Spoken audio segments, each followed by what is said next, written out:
Welcome to the Saltwater Edge podcast. Today's guest has spent extensive time exploring the waters of the Northwest Territories in Canada, as well as the Amazon and elsewhere, while working for Larry Dahlberg Productions. He filmed and co-produced the very popular Hunt for Big Fish with Dahlberg. He has decades of experience flats fishing in the Florida Keys and for striped bass in the Northeast. He's a Fly Fishers International Certified Master Casting Instructor. He has 2 fly casting books to his credit, and just this week released his latest book titled Fly Fishing for Trophy Striped Bass. His feature articles have been published in Fly Fisherman Magazine, Canadian Sport Fishing, and several other magazines. Please welcome fly casting instructor, writer, and photographer John Field to the Saltwater Edge podcast. John, how are you doing today? Good, thank you, Peter. Thank you for having me on your show. Oh, you bet. It's exciting to get a chance to read this book and to actually hold it. And it must be really something for you it's probably your third try, but this is a thick and comprehensive effort. It must have really be something to see it arrive and actually be able to hold it in your hand. Absolutely. It's like being a parent. It's like birthing. I bet. The pretty exciting background working with Larry Dahlberg. Now this was years ago. This was 10, 15 years ago. I mean, it was more. Was it 20s. really? I remember the show. It was I don't know, you were in the boat with a legendary fisherman in exotic places. There are a couple other shows that I think of that were like that, but it was one of the first ones I remember. Yeah, it was called a feature or vignette in ESPN. It was only 6 minutes, including 3 spots, 4 minutes, 11 seconds air. And Wow. It came on right after Walker's Cay Chronicles. So it was in the perfect time slot. And Larry has a reputation for, because I've had conversations with Blaine Chocolate, who's has a relationship with Larry as well, and just a real mind around predators and how they think and how they operate. It must have been something to be a part of that, but I see parts of that in your book. Well, I owe him a lot. Yes. I'm sorry? Yes, I definitely learned a lot from Larry. Most of what I've learned about those things, he grew up with a power turbine in his family. So he used to clean out jumbo catfish and things. He used to be around the river a lot when he was a kid, and then he guided for 23 years. So he learned a lot about nature, and then guiding, and then media. So I owe him a debt of gratitude for all the experience that I got to share. Yeah. Because as I got a chance to read an early version of your book. What do you call it? The pre-press or whatever. PDF. Yeah. One of the things that struck me is the early chapters are for all striped bass anglers. It's not a fly fishing book. In the very beginning, it's a striped bass book about migration and habits and biology. Really comprehensive, tremendous effort there. Thank you. There's only a handful of other books I think took a similar approach, because it's really such a big topic to get your arms around. You did a great job kind of setting it up, and then here's why as it got to the fishing. I had help. I told Dr. John Tiedemann, he's a head of marine biology, I believe, marine science at Monmouth University in New Jersey. I know the name. And I told him all the topics that I wanted to cover, and he sent me folders on a CD that were academic papers and things that the public doesn't have access to. Right. I started working on that, and then I looked at all the citations and references, and I found dozens and dozens of more white papers that were thousands and thousands of pages. So it actually took me 2 years just to research that first 50 pages. And I learned a lot in the process. Oh, I bet. Looking at a couple of them, that you start off with the biology. And I was curious, what were your big takeaways from that section? I mean, because you start off by saying trophy striped bass have different behaviors, habits, and preferences than younger, smaller ones. Right off, you're like, here's what we're talking about is larger striped bass. superior Definitely. swimming and feeding abilities. I'll let you take it from there. But I mean, you definitely set up a delineation between. It's not a book about striped bass. It's about Right. focusing on larger.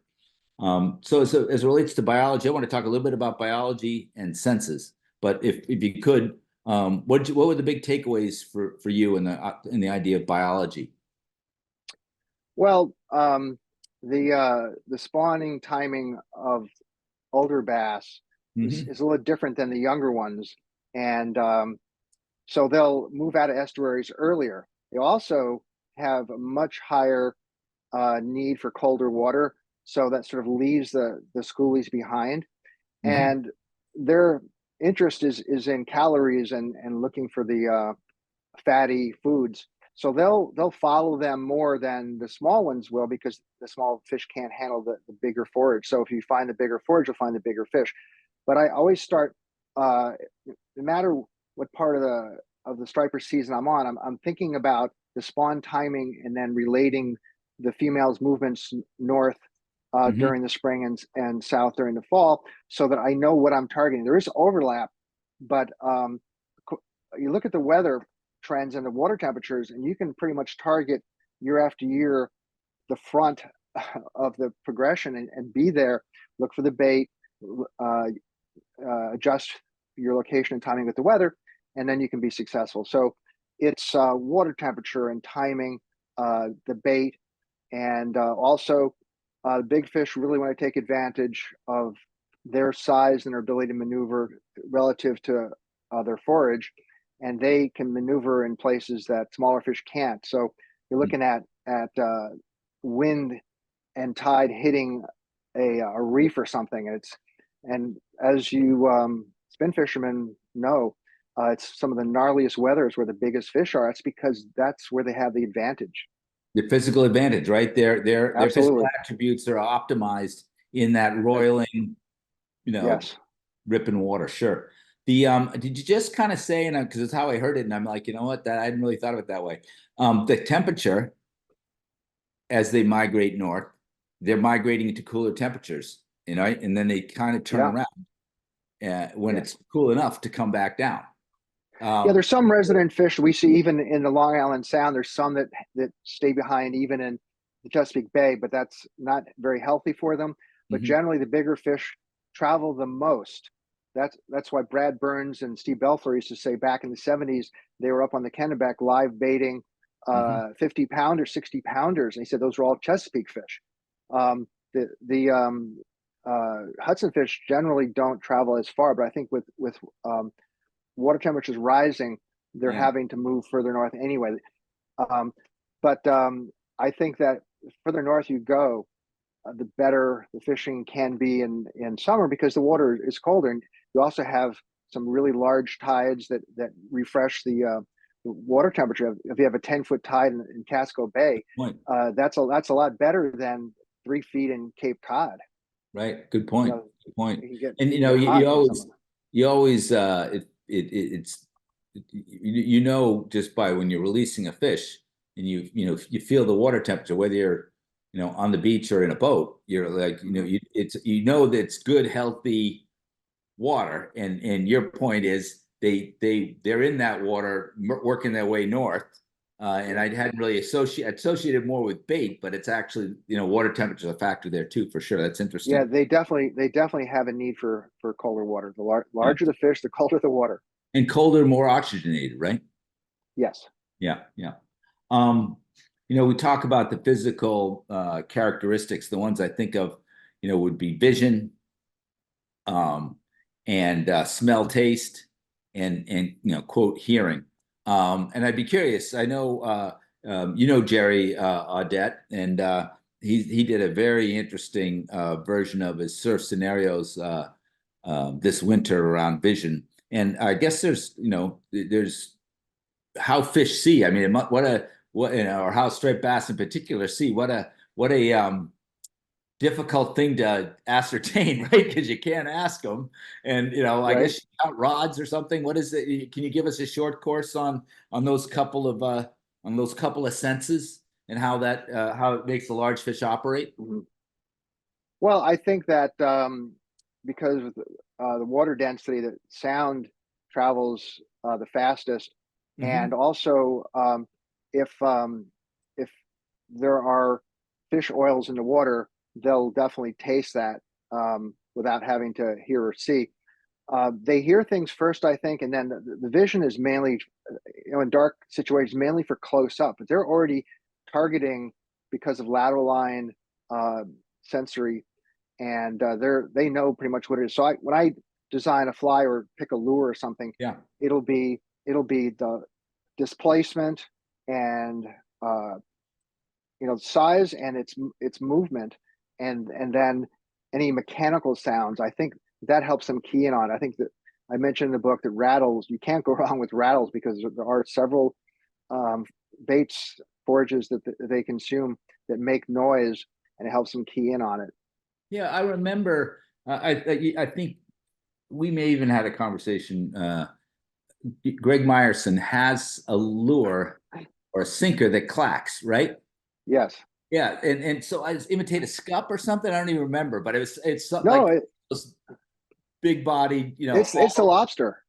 okay. He in the book, I interviewed him on the phone, had a few Did I read conversations. it in the book? Yeah. Oh, He had a lobster tank. He had 200 lobsters or something, and he had a hydrophone and he recorded them. That's when he started thinking about wow. um, world record striper angler sinkers and all that stuff. Right. But he's big on sound. Yeah. And so I'm just recapping. I heard you say displacement. I thought I heard you said size and sound. Um, Yeah, I mean, I don't think that a flat wing um, throws as much of a wave as a full size bunker fly or lure. I think that mhm. that size makes it displaces water, and if it moves, it produces a wave that I think is more detectable. Sure. That's why I don't take a fly and just add 10 inches of two strands of marabou. I mean, a flashabou. Yeah. I tie them fairly blunt and bulky so that they displace water. And a 9 inch fly that's full to me is better than a 18-inch fly that looks like a snake. Sure. I mean, I understand that from the displacement and probably creating a sound. When you say size, I think of Yeah, size is two ways. And when I'm talking about yeah. flies, I try to It's like the size and frontal area. profile. Huh? Yeah, it's like the frontal area of it. Yep. So um, the area that um, it has to be in proportion. So a bunker or a mackerel or a river herring that's, let's say, 10 inches is going to be full bodied and it's going to have um, a certain profile that does uh, uh, help the stripers find it. Yeah. Yeah. The yeah, because I would think the idea of the lure fishermen are thinking the same thing about size slash shape, sound, and profile. Call it shape, profile. Right. And like you were just describing with the herring. One of the things I found very interesting when I had the opportunity to read your book was the four different Atlantic stocks. Could you talk a little bit about those? Because a lot of our audience is surf, fly, and inshore anglers. We're going to dive into fly pretty deep here in a little bit, but I think there's some aspects here that are for everyone. I want to make sure we put them towards the front of the podcast. Can you talk about the Atlantic stocks? Um, yeah, I listed them in the book from south to north, and there was a time when there were more, but right now it's Roanoke um, in Virginia, the Chesapeake Bay, the Delaware River, and the Hudson River. Hmm. Um, and I just wanted to say in advance that I get a lot of questions from people about, oh, aren't the U.S. stocks mixing with Canadian stocks? And the answer is no, because the Labrador Current, it's so cold, it's like a barrier, and they are genetically unique, and they don't mix into they can mix into the Bay of Fundy and the Maritimes, but they can't get to the southern Gulf of St. Lawrence because it's too cold. Interesting. And you said currently there's four. Were there some other ones that are no longer viable? Well, I mean, the St. John River in New Brunswick was big. Uh-huh. The Kennebec had dams are mainly what took it out. I see. I The assume there might Kennebec, be some further south, like you said Roanoke, right? That's yeah, Albemarle. That's that sound in North Carolina, right? Oak, yes, whatever. Yeah. yes, Albemarle Sound. Well, there are to the south all the way to Florida, but as I described in the book, there is a relationship between temperature and size in their range, so that the largest individuals that live the longest to have the best conditions are in the mid-Atlantic, and to the south they start to diminish in size, and stocks to the north, let's say the Miramichi stock, Hmm. used to average, its maximum size was about like 6 or 7 pounds. Now with climate change, they're getting bigger, so it's not unusual to catch 10 to 15 pounders. I was up there a couple of weeks ago, and every 100 fish is about 20 pounds. There are 40-inch fish up there, and Yeah. of course they're all over the place in the Gulf, holding over. But there used to be small rivers that would have spawning populations throughout New England Okay. back before industrialization, Right. All the and yeah, dams and habitat destruction and channelization, a bunch of things. As you know, stripers need a balance between salinity, temperature, and current flow.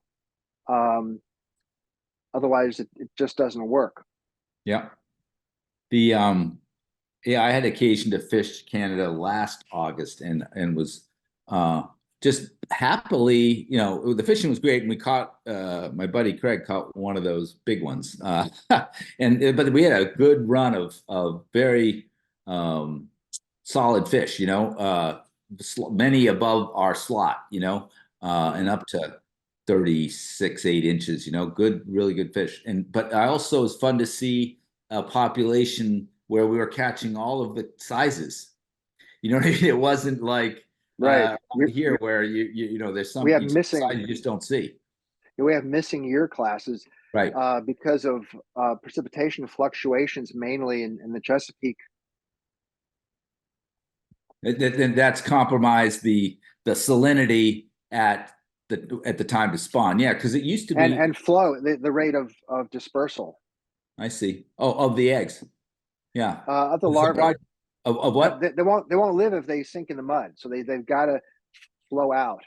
Interesting. Yeah, because I uh,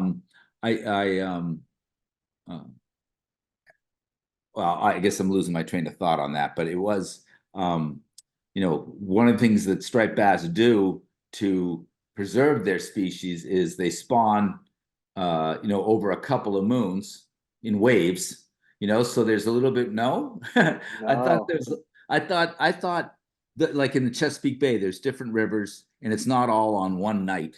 Oh well, Um, yes, that's different. In any given tributary, they'll be looking for the exact uh, correct conditions. It might right. vary throughout the bay, but generally, it's very fast, and things change so rapidly that the conditions would be adverse if they staggered it.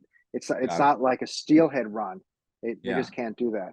I So thought I when it thought thanks for the correction because I'd always kind of thought that that was part of how you protect yourself by spreading, by being a little bit yeah, broader. well Because I know. they're Good. all looking for high 50s water. They'll stage. I call it ripening. Like Yeah. I spent 20 years um, watching that in Raritan Bay when I lived close by there, and day by day you'd see them start to move, and then when the temperature hit that like 60-degree mark, they'd be gone. They'd go right up the Hudson, and so if they're staging in different parts of Chesapeake Bay, the water Mhm. temperatures aren't going to vary much in the tributaries. Uh, and once they're spawned, then they move out. And it's funny, stripers only stop feeding during the act of spawning. The day before, the day after, they're back to normal. Interesting. Because the thing one of the ways I saw or understood that the dynamic environment temperature wise that we have now, generally getting warmer, was you don't have a snowpack in Pennsylvania and places like that anymore, like you Right. used to, which would be a slower, steadier melting and a more moderate rise in temperature versus a big rainstorm, big Right.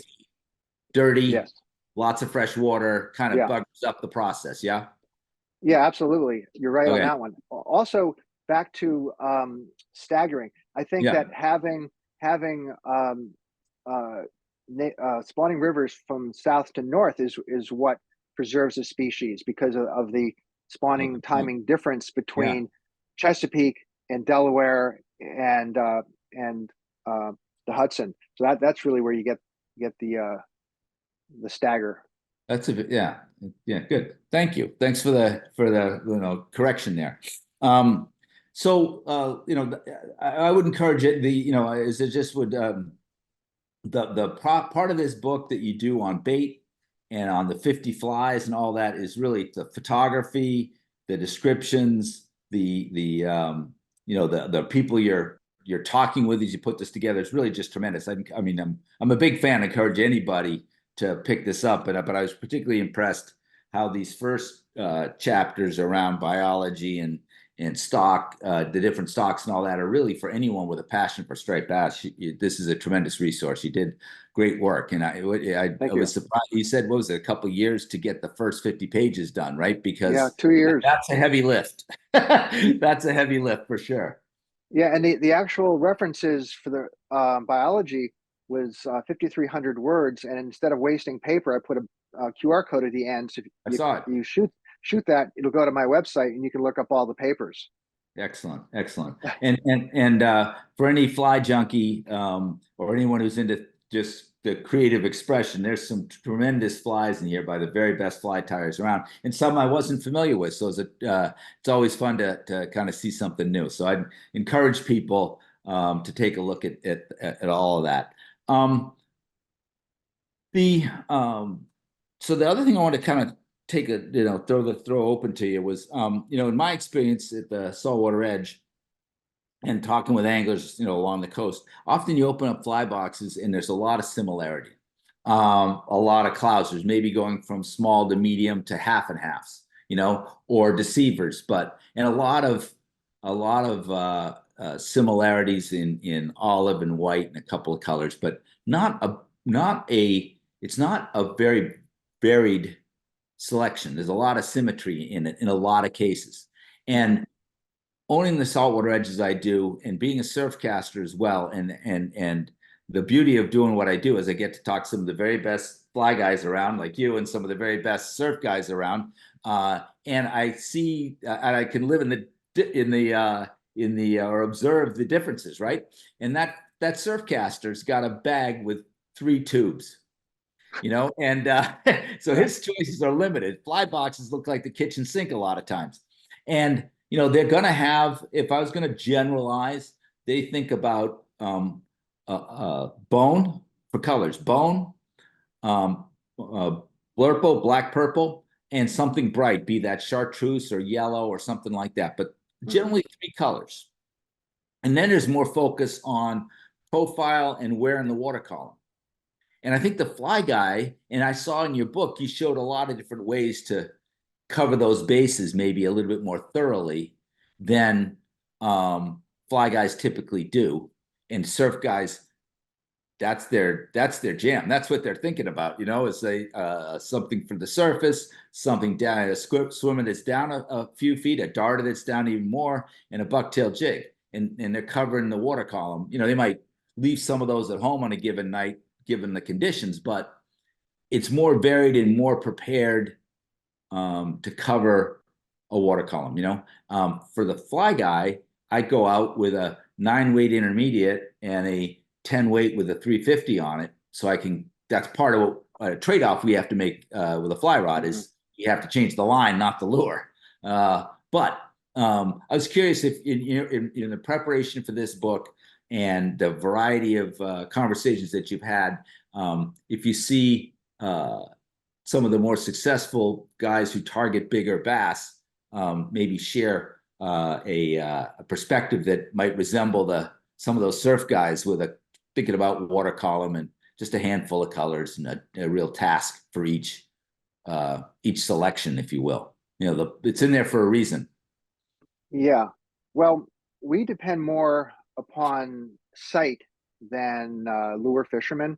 Yep. The lure fishermen call from quite a distance, and each lure is so unique that if the fish are used to it, they can just turn off of it because it's like, oh, I've heard that before. Then you really have to change. But with a fly, you can vary its presentation with how you strip it.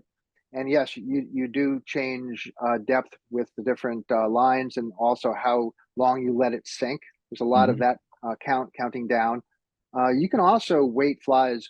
I was speaking with Bob Popovics, and he's not a big believer in weighting flies to make them cast easier. He will use weight for depth control. So Mhm. I do that. I have huge dumbbell eyes that I'll put on. I used to do some wire wrapping on the shanks, but so I'll control it with that. But I basically go with either natural colors or colors that are easily seen in low light or in murky water. A lot of the fishing you do in estuaries or during pre-spawn, spawn is in turgid water, Mhm. and so chartreuse or yellow uh, is has to be in your arsenal. But there Mhm. are some people that I included that were following up on what Bob Popovich was doing with sound and action, like with the pop lip.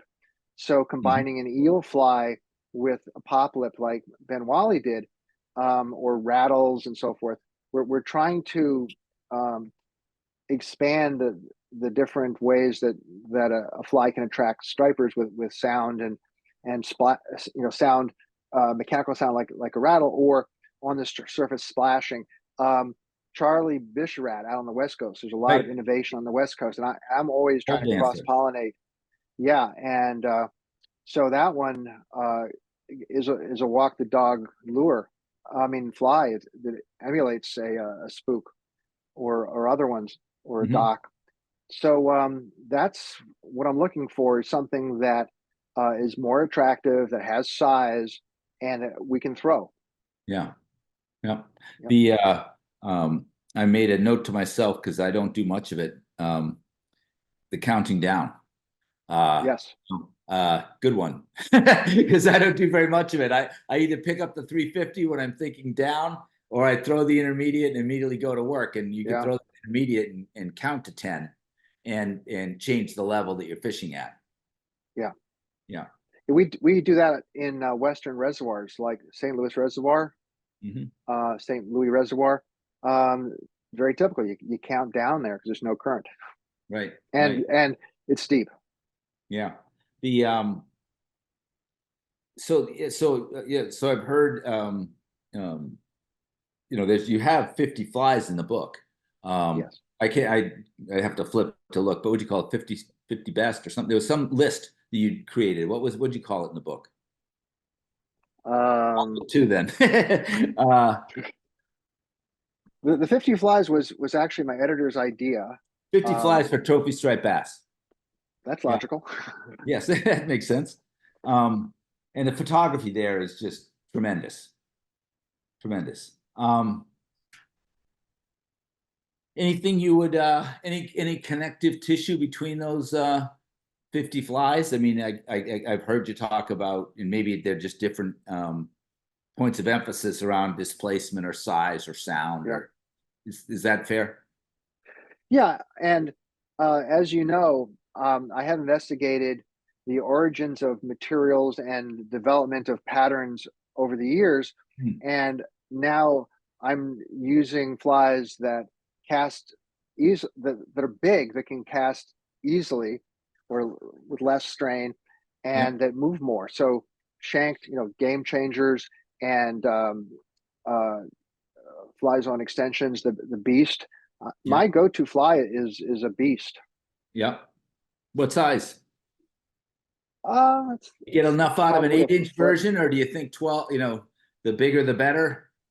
I mean, Um, well, I would say it's like 10 to 12 inches yeah. is good.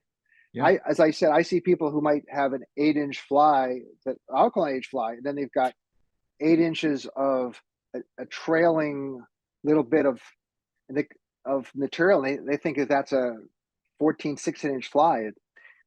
I don't think it works that way. No, no. And to throw those bigger flies, do you typically fish a 10 weight or something bigger? I actually, like 20 years ago, only used a 12 weight. Hmm. And when I made the big conversion from surf fishing and catching 50 schoolies every day, and then I got a boat, and then when um, uh, Brad Burns helped me learn where and how to catch the big ones, the big flies required big rod, and that's why I enlisted the help of people at the Golden Gate Angling and Casting Club, like Steve Rajeff. And I Yeah. started learning and flying out there and competing, just so I could cast shooting heads, because they have a technique out there that's different than in the East, and they were setting the national records in competitions, and it's because they were doing it right. So that For helped me. distance, But with the records now, for distance? Records were for yeah, distance? Yeah. yeah, like a 10 weight, 192 feet, Oh, a 650 grain line is like I think it's 236.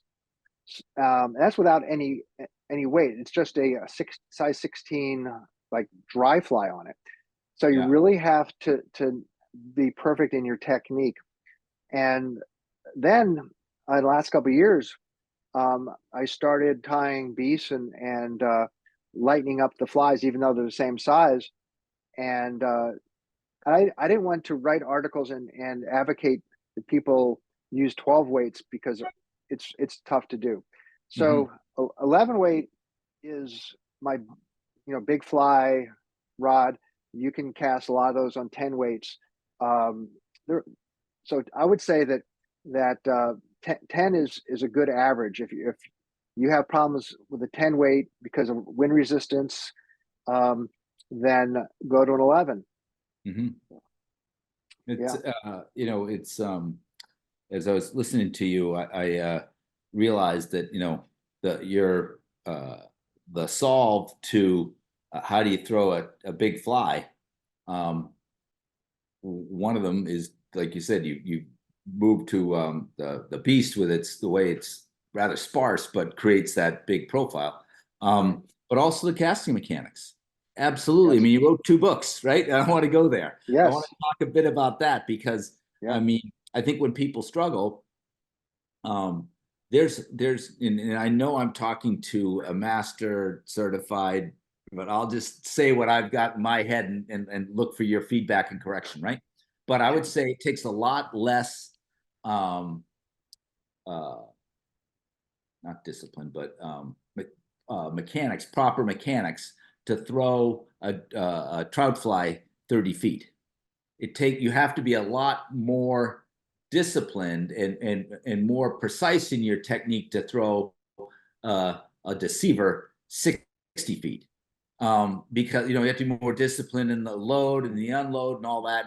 And I would like to engage you on some where's my note. I want to take advantage of your expertise in teaching and competing in fly casting to maybe distill a few takeaway tips for the listener.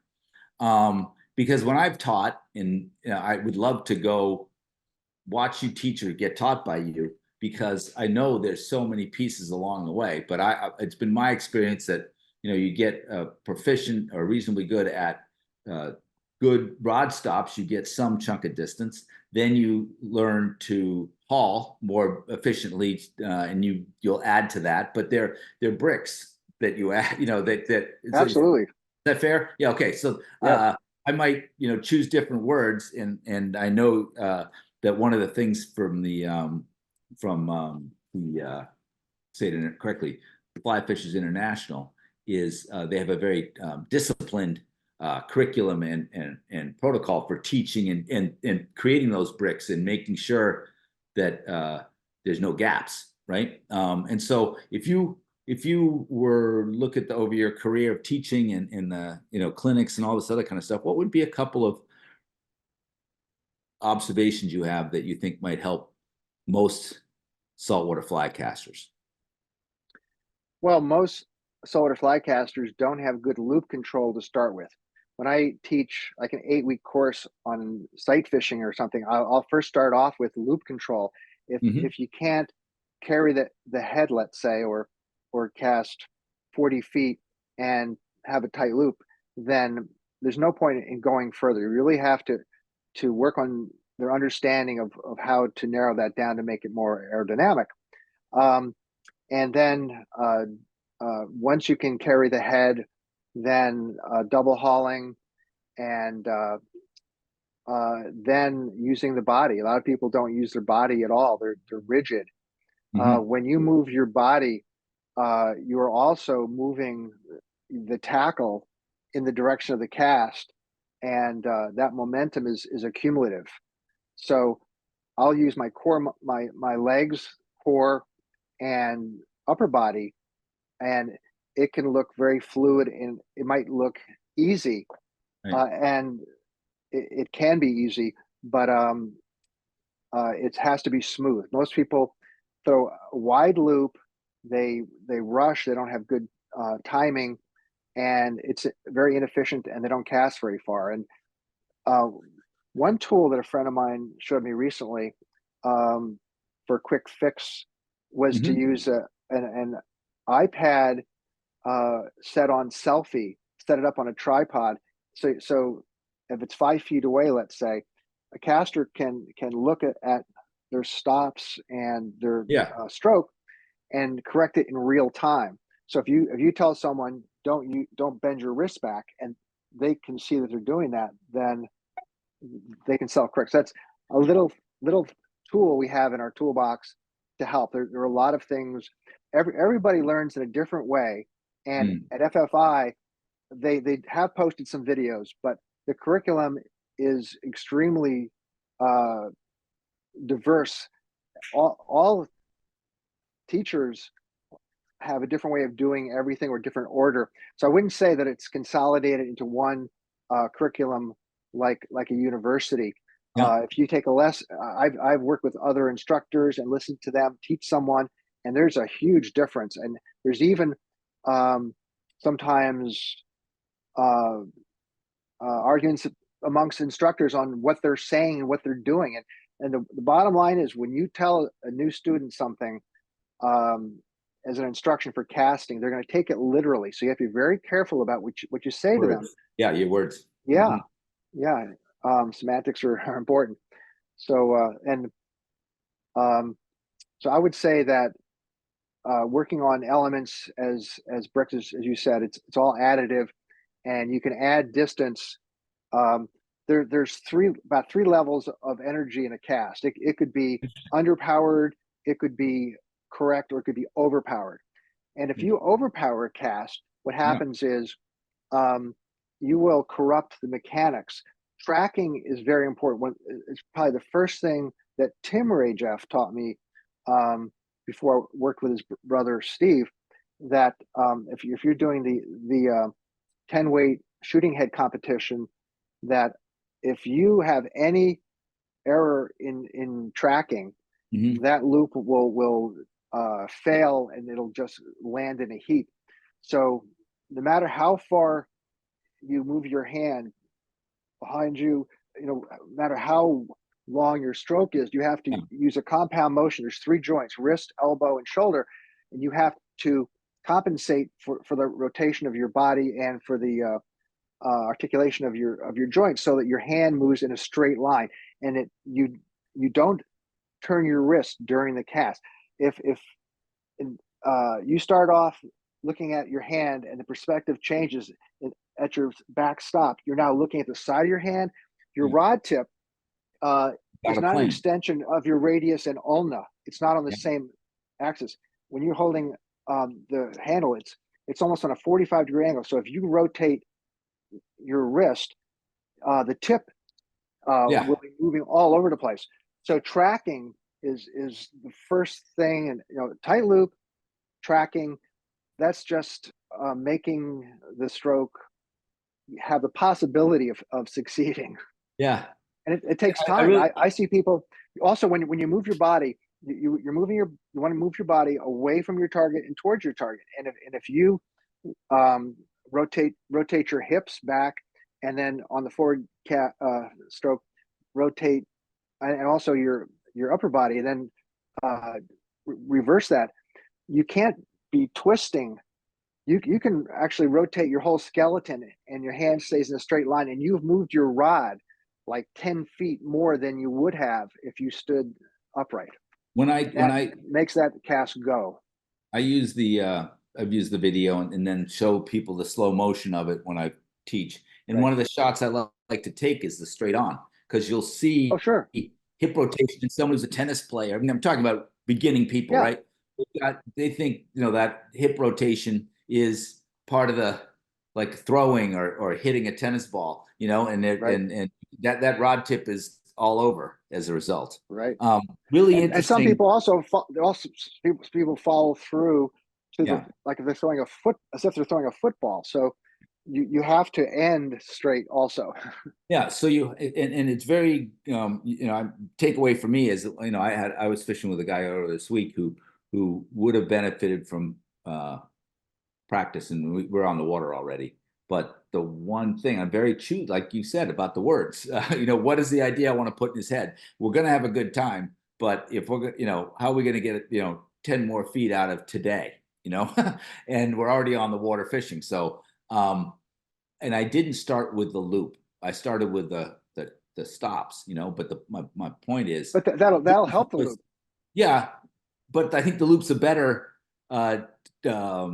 word, build a good loop, because what you just said about dropping the throwing the football or the baseball, they may have built a good loop, but then they take the bottom leg out, and it decelerates the whole thing.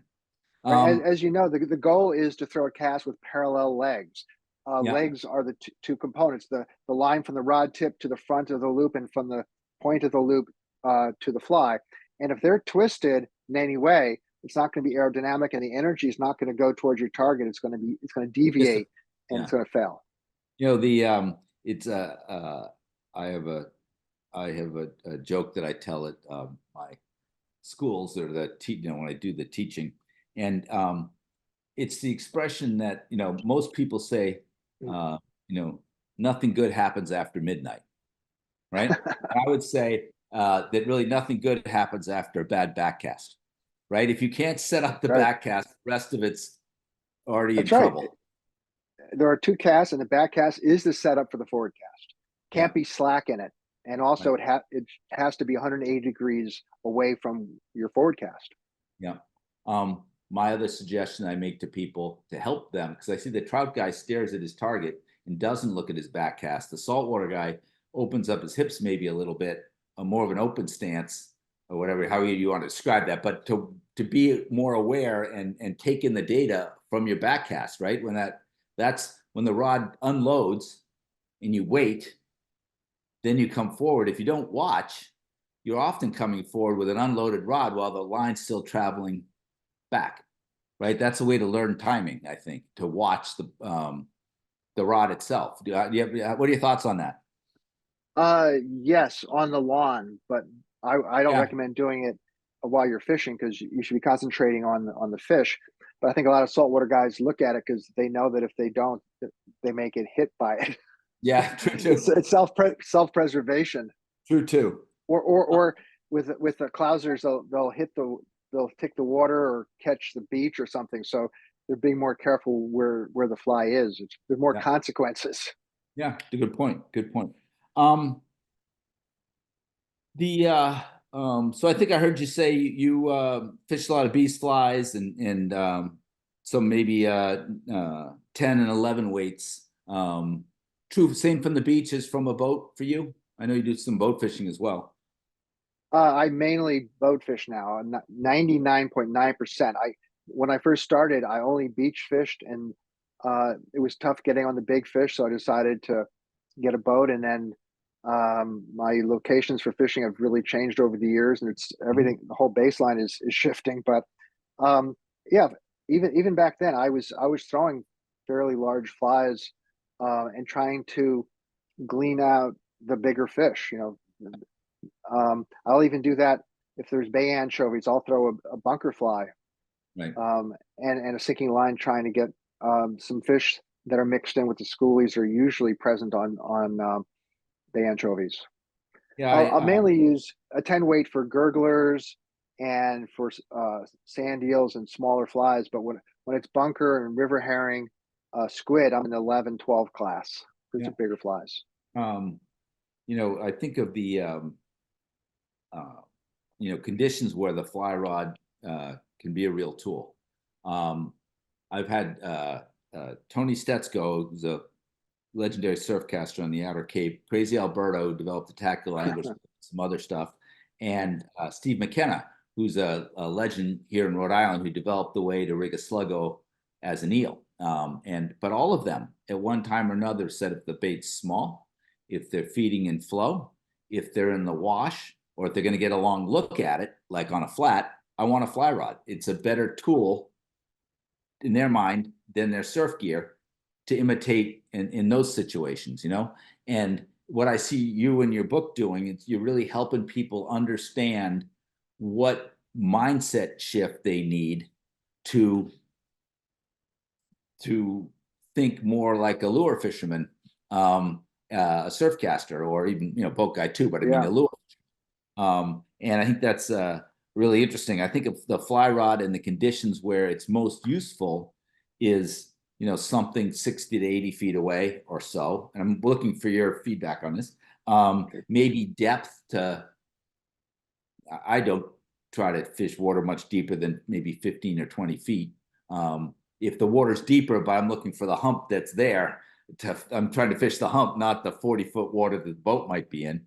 And I think of some conditions is better for a fly rod than others. You're breaking the mold or helping people understand that they can fish these larger baits, and here's how, and here's here's how. Do you have any thoughts on maybe what some of the scenarios that you're looking for to use those tactics? I mean, is it here in Newport we do something well, we fish the dock a lot and sometimes bait and switch, or we fish we have a lot of hard structure, and then there's some humps or some white water, and that's what we focus on, Yeah. especially this time of year moves along to be. It's already that in last half of June. Do you have any? I guess the question I'm asking probably varies too by time of year. So maybe it's an unfair question, but I was just curious if that bigger gear, bigger flies, you're looking for some maybe those more gnarly scenarios like we were talking about earlier. Well, if menhaden are in warmer bays eating plankton, and you've got post-spawn stripers coming from the Hudson or Chesapeake, then you target them in like Long Island Sound or out off of the New York Bight area, Shrewsbury Rocks.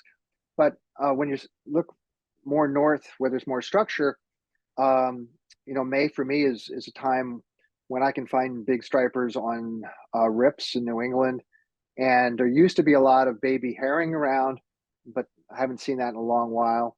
But you can just structure fish and forget about bait, and just look at all the key ambush points and work the weather that makes the big striper with the big paddle tail the boss and in control of that situation and feeding with impunity, Yeah, and just fish the structure, and you'll catch fish when sometimes no one cares. They're off chasing birds. right, That's one of right. the points of the book, and that's one of the things that Brad Burns taught me years ago was uh, just fish the pattern, find out where they are, and then duplicate that and check it on every tide. Some places will only fish well half an hour a day, but that structure has to be a key spot. Might be the incoming or the outgoing, and so you have to fish it and pay your dues or hire someone who knows how to do it. Yeah, yeah. Glad you bring up Brad Birds again. I really enjoy him, and I think you said that he wrote your favorite book. Well, the LL Bean Start on a Fly handbook back in Yeah, the 1990s. good long Uh, time ago. yeah, and he also um, gave me the phone numbers of 5 guides that he recommended for the squid run. So I started fishing with them, and that changed everything. Mm. Squid He is was another big catching, bait. Yeah, Another he good was example, big catching. bait in a roiling situation of like the reefs at Yes, Watch Hill, for example. I know you and I have talked about that already, but yes, there's your scenario. Gnarly condition, big yeah. bait, bigger bass are the boss. And it's funny, there are a couple rocks there that perennially hold 30, 40 pound fish. And it's like trout fishing. And you're out in all this white water and varying conditions, but they're relating to that one rock, um, because it gives them the break and the ambush point, and Mhm. people know where they are. We really lost a lot of the big fish. They just didn't show up around 2012 out there. So I stopped fishing, but I fished for 12 years, every spring with Steve Belfleur, who followed that game. And he said every year I would catch the biggest fish on his boat, and I did catch a bass that he says is the biggest striper, fly cut striper he's ever put into his boat in 40 years of guiding. I've had the occasion to fish with him, just not in the last 10 years, but Yeah, um, 4 or 5 times.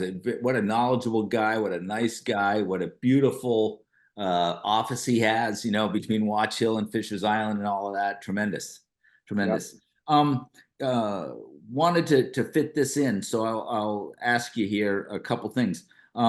Any real you do in the back portion of the book, you talk about the Delta stripers, the California Delta stripers, and Yeah, I believe that's one of them.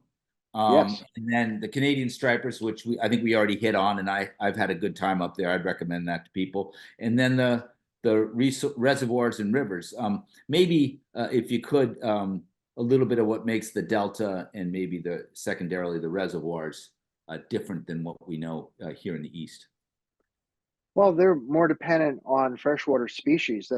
The stripers in the delta used to spend more time in salt water, and more in the bay itself and out on the outside. The bigger stripers seem to be sort of staying back in the sloughs in the farm country, in the uh, Sacramento Delta back there. and Mhm. uh, and the forage base has changed. There's some unique um, minnows that have really taken a beating on abundance, and now the stripers are eating a lot of um, crayfish, and they're Mm. staying in fresh water, and So they're less about the shads and things like that, huh?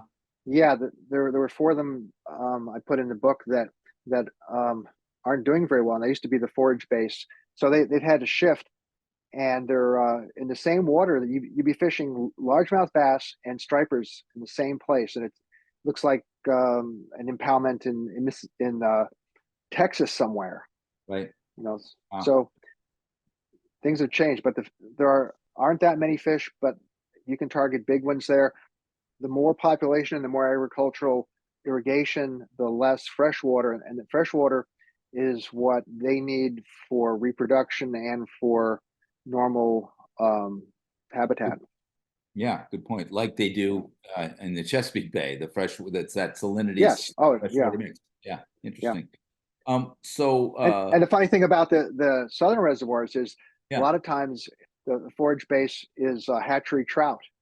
Um, they'll move up and down. They'll go to where they're being stocked, just like the steelhead in the delta too. When they stock them, they get the whole or the whole um, striper herd moves to where they're stocking, and then it moves back after that's over. It's an annual migration, and then on those tailwaters, they do eat suckers and other stream inhabitants, but trout is easy for them. So using Sure. trout imitations is I know productive. the largemouth bass guys do that too, Yeah, with their on Lake in their Esteic, swim baits. Yeah, yeah. San Diego and California, Lake Esteic, is those big rubber baits. Um, Yep. let's take just a moment here to let people know this podcast is brought to you by the Saltwater Edge and saltwateredge.com. We exist to help you make the most of your time on the water. And if you're ever in need of surf, fly, or inshore gear, please check out saltwateredge.com. So we're going to move on and talk about a couple of things. I'm going to pick a couple that we haven't maybe covered already. So you did provide more than two casting tips. I heard think about your power, focus on your loop control, and tracking. So there's Yeah. 3 good tips, and the idea of use your camera, use your cell phone to help yourself. Just watch yourself cast. I also, for me, when I always suggest when people say I should practice, I think they think about going out there for a half hour or an hour, and I more like say leave your rod rigged up and take the 10 minutes while you're waiting for your kid to get ready for soccer or something and practice, because it's muscle memory. It's like a golf swing, really. Absolutely. Yeah. Okay.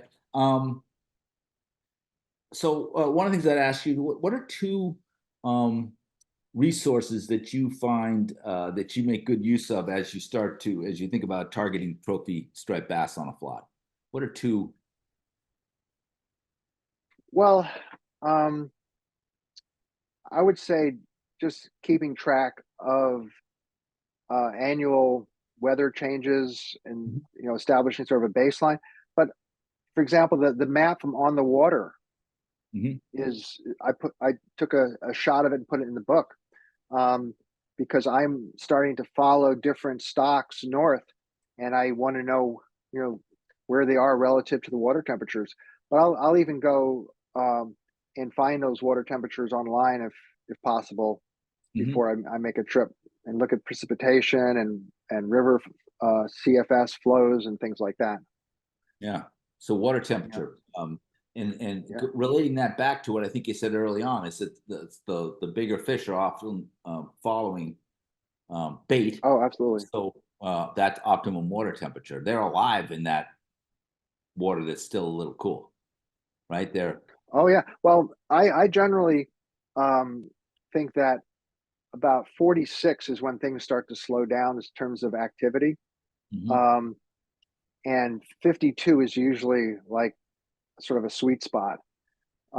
It's funny during the fall migration, I used to follow them with my boat off of the southern shore of Long Island, and when the water temperature hit 48, they the New York Bight, Raritan Bay would be colder because of the cooler water inflow, and so the bass, the migratory bass, the Chesapeake and Roanoke and Delaware would cut the corner from the southern shore of Long Island and make landfall around Monmouth County, New Jersey.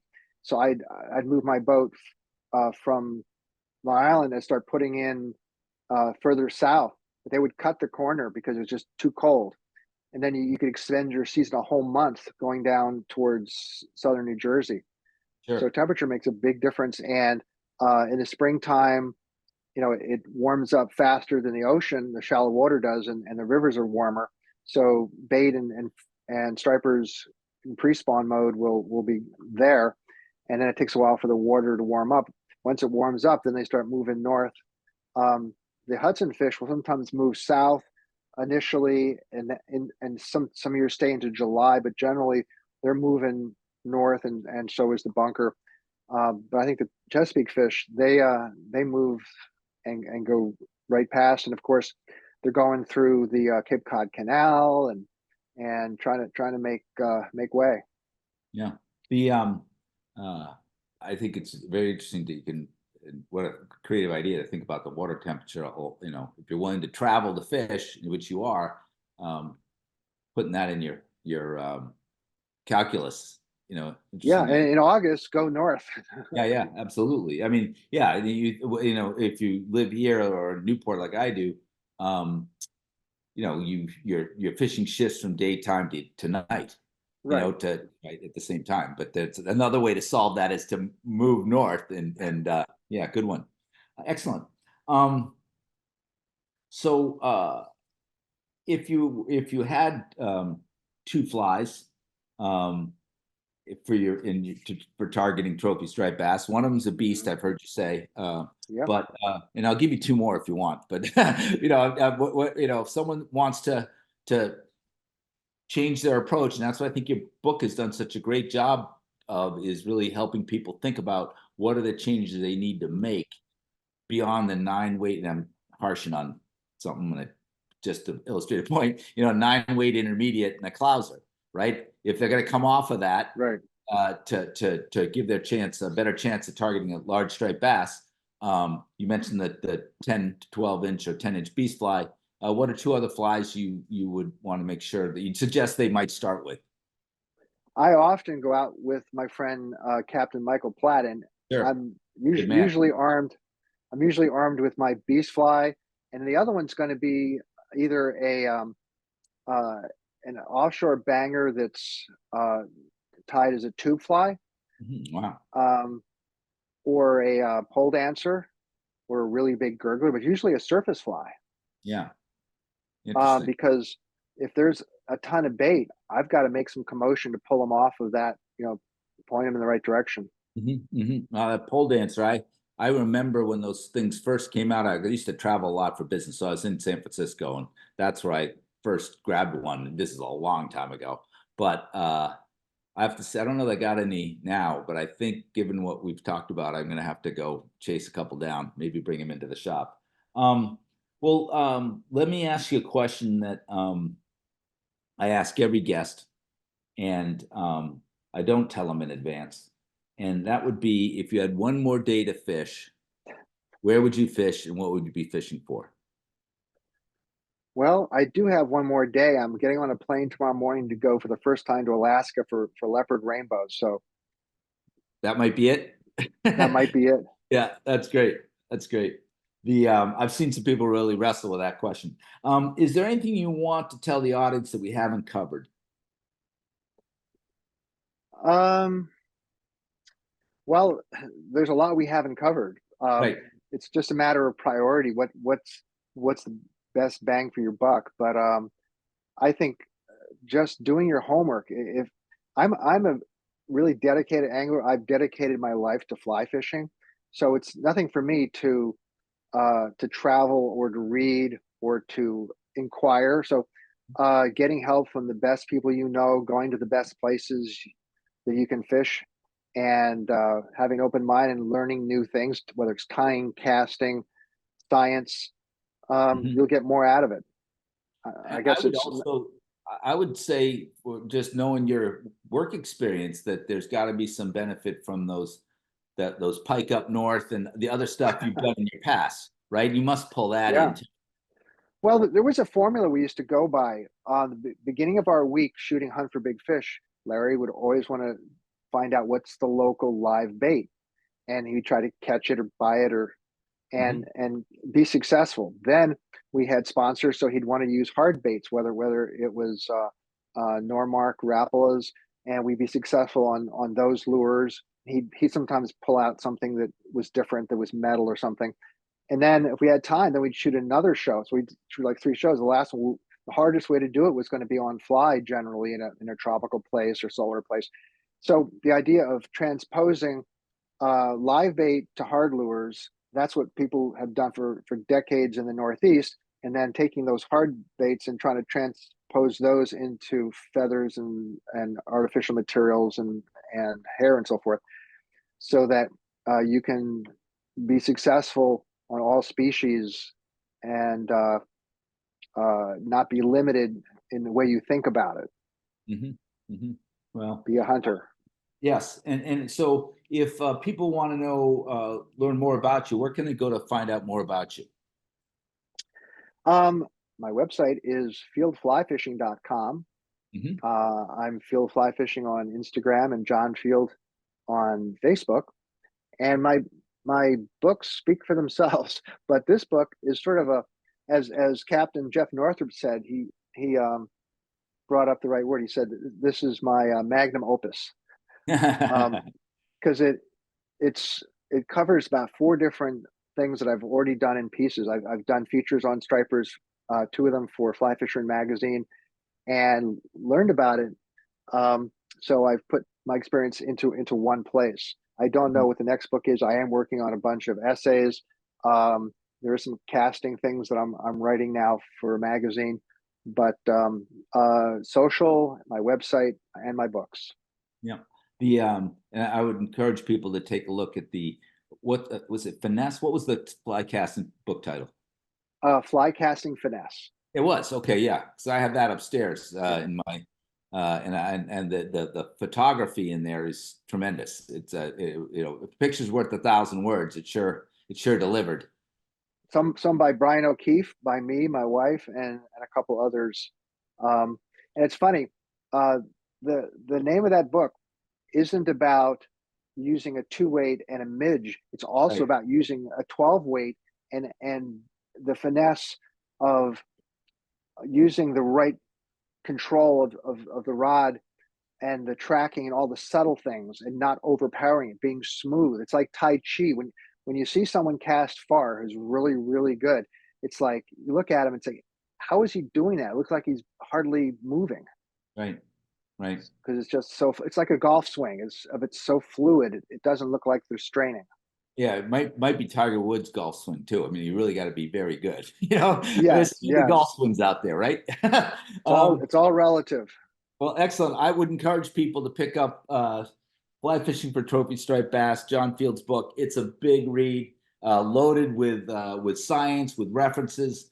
In the very back here, he mentioned this QR code right here, which Yeah, accesses all of the scientific research that you were using, right? The white papers and stuff. yes, yes. Wow. That's Yeah. that's only to make me accountable. No one's going to want to read it. Yeah, but it's great that approach is so thorough, and I think that's really why when we started this, I was saying how there's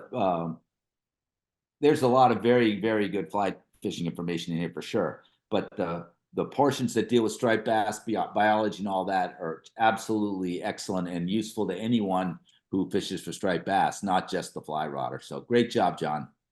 Thank you very much. And thank you for having me. You betcha, man. We'll hope we see you soon. Take care. See you soon. Take care. Bye. Bye bye.